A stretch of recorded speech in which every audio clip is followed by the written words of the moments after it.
now we're going to add our oil. Now, oil, as far as the oil that we have here, it's a blend of regular vegetable soybean oil with a little bit of olive oil in it. You could go all olive oil. Olive oil is a very nice oil to add to your doughs. It does impart a unique flavor, but it is kind of an expensive ingredient. We choose to use a blend. We're using about 90% vegetable oil and then 10% olive oil. So again, we'll just kind of slowly add that in. We're doing it on the stir speed. And we'll allow this to stir in for just a minute, and then we'll kick it into first speed. So now we're going to turn this into first speed.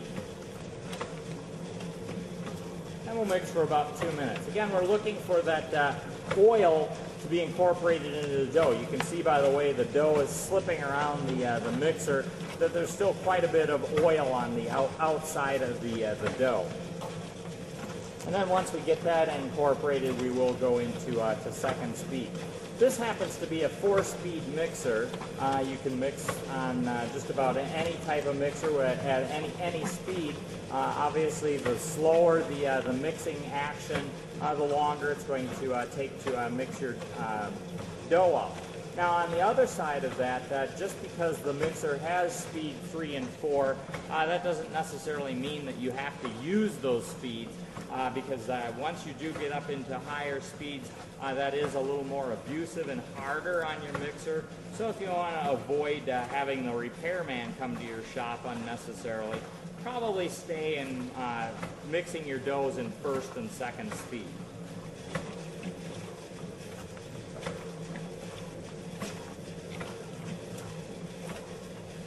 I'm going to now switch this into second speed, and I'm going to, we're going to purposely undermix this dough a little bit. We're only going to mix the dough out for about six minutes, and then we're going to look at the dough development.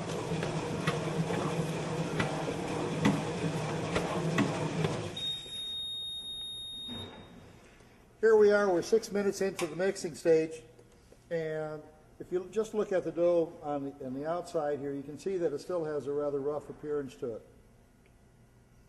And it's still not a real smooth dough, but what we like to do just to test it, we like to bring out a piece of dough, and you can see it wants to stick to your fingers, so it's a little bit tacky. And try to get a piece about the size of a chicken egg, and round it up so it's got a bit of a skin on it. Put it between your fingers, bring your thumbs together, lock it down, and pull it apart. And you can see here where it is torn. That tearing just simply indicates that we don't have enough gluten film formation. What's going to happen is if we try to round this up on the bench, that dough is going to keep tearing, and it's just going to require excess dusting flour, and it's going to begin sticking to everything rather than forming a smooth skin. So it's important that we mix this a little bit longer. It will make it easier for us to work with on the bench when we start dividing it, cutting it and scaling. So we're going to reset the time on this here. We've got 6 minutes. So we're going to give it another 4 minutes in second speed.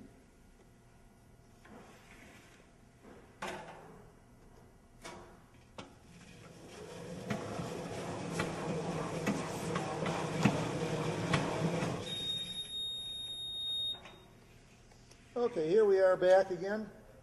We're at 10 minutes total mixing time, and when we look at the dough, it's a little bit smoother, a little bit clearer in color. We're going to go ahead and grab a piece of it, and if you notice now, it's not sticking to my hands nearly as much as it was before. So what I'm going to do now, again, is form it back up into a ball. Again, a piece the size of a hen's egg. Bring my fingers together, pull it apart. There's just a little bit of tearing here, nothing over here at all. We've got a little bit here. We'll give this another 2 minutes of mixing time, and we'll see what this looks like. So we're getting very, very close now.